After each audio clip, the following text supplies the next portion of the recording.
ఎందుకు అంటే ఇప్పుడు నన్ను యూజ్ చేసుకొని పార్టీలు వాళ్ళు లబ్ధి పొందుతున్నారు. అది నాకు ఇష్టం లేదు. నేను వచ్చింది నా పిల్లల కోసం. నేను మొదలుపెట్టింది నా పిల్లలకు న్యాయం జరగాలని నేను మొదలుపెట్టాను. దాన్ని మేము మాట్లాడుకుని సెటిల్ చేసుకుంటున్నాం. అంతేగాని నేను ఇంకొక రాజకీయ పార్టీకి ఉపయోగపడాలని నేను అనుకోవడం లేదు. ఆల్రెడీ ఉపయోగించుకున్నారు. ఇవన్నీ కూడా నేను సోషల్ మీడియాలో ట్రోల్స్లో వాటి చూసి చాలా బాధేసింది నాకు ఇవన్నీ కూడా. సో ఇవన్నిటికి ఫుల్ స్టాప్ పెట్టాలి, ఇంకా అవసరం లేదు అని చెప్పి నేను ప్రెస్ మీట్ అనేది పెట్టడం జరిగింది. ఎవరు నేను పేర్లు అయితే నేను చెప్పలేనండి. నేను జనసేనకు సంబంధించిన జిల్లా నేతలు ఉన్నారు, అలానే వైఎస్ఆర్సీపీ వాళ్ళు ఉన్నారు. నేను పేర్లు ఎవరనేది నేను చెప్పలేను. నేను ఈ ట్రోల్స్ పైన అయితే కంపల్సరీ కేసు అనేది ఫైల్ చేస్తున్నాను.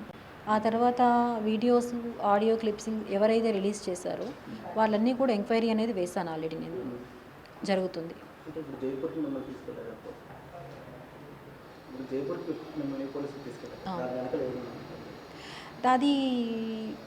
అది ఆవేశంలో చేసింది. దీనికి ఆన్సర్ మీరు కిరణ్ని అడిగి తెలుసుకోండి.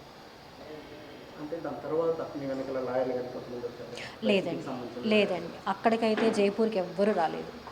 నా పిల్లలు వచ్చి నా పిల్లలు వాళ్ళే తీసుకొచ్చారు తప్ప, ఉన్న హౌస్ను కూడా సేల్ చేసి నా పిల్లలు తీసుకొచ్చారు తప్ప ఎవ్వరూ అయితే రాలేదు అక్కడికి. వెంట అంటే ఇక్కడికి వచ్చాక వచ్చారండి. నాకు వైసీపీకి సంబంధించిందని నాకు తెలియదు అప్పటికి కూడా. నాకు ఇప్పటికి కూడా ఎప్పుడు కానీ సార్ నాకు వైసీపీకి సంబంధించిందని నాకు ఎప్పుడూ చెప్పలేదు సార్. నాకు మేము స్వచ్ఛందంగా వచ్చామని చెప్పారు కానీ ఎక్కడ నాకు వైసీపీ అని ఆ సార్ అయితే నాకు చెప్పలేదు. కానీ వైసీపీకి సంబంధించిన వాళ్ళు నన్ను కాంటాక్ట్ అవ్వడము, డీటెయిల్స్ అడగడము, మేము మీకు తోడు ఉంటాము అని చెప్పడం మాత్రం వాస్తవం. అంటే గతంలో ఒకసారి జనరల్ ప్రశ్న జరిగిన ఒక మహిళను పెట్టి నన్ను బ్లాక్మెయిల్ చేయాలని చూస్తున్నారు అని చెప్పేస్తున్నారు. ఆ మహిళ మీరే? అవునండి. అంటే అప్పటి నుంచి మీరు వాళ్ళతో కాంటాక్ట్లో ఉన్నట్టు? వాళ్ళతో లేనండి, నేను వాళ్ళతో లేను.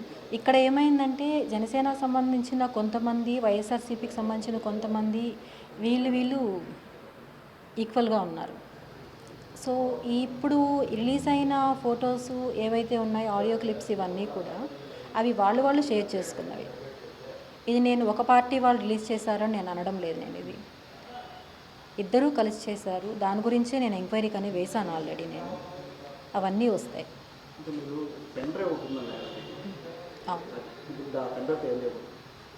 పెన్ డ్రైవ్ గురించి నాకు చెప్పింది కూడా వాళ్ళ పార్టీ వాళ్ళే చెప్పారు నాకు. సో జనసేనకు సంబంధించిన వాళ్ళే చెప్పారు నాకు. అది ఇంకా వాళ్ళు, నేను ఇది పవన్ కళ్యాణ్ గారిని ఆల్రెడీ అపాయింట్మెంట్ కూడా ఇచ్చారు. సో నేను వెళ్ళి ఆయనతో నేను చెప్తాను నేను అన్ని డీటెయిల్స్ కూడా. అయిపోయిందండి. లేదు డబ్బు రకంగానే అంతా అయింది, మనీ పరంగానే.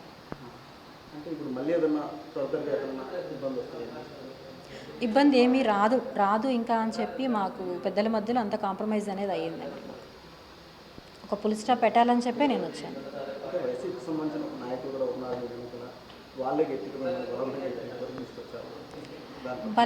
బలవంతం చేశారని నేను ఎక్కడా చెప్పట్లేదు. కానీ నన్ను మధ్యలో పెట్టుకొని వాడుకున్నారు అన్ని రకాల. ఎందుకంటే నేను ఒకదాన్ని బయట వచ్చాను, మేము సపోర్ట్ ఉంటాము అని చెప్పి ఆ ఉద్దేశంతో రకరకాల ట్రోల్స్ అనేవి అయితే జరిగాయి. 1 year బ్యాకే నా దగ్గర నుంచి తీసుకున్నారండి. ఎప్పుడైతే నేను ఎవరికి ఇవ్వలేదు. 1 year బ్యాకే నా దగ్గర నుంచి తీసుకున్నారండి.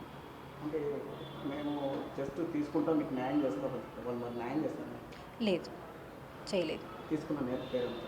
లేదండి, నేనేం చెప్పలేను.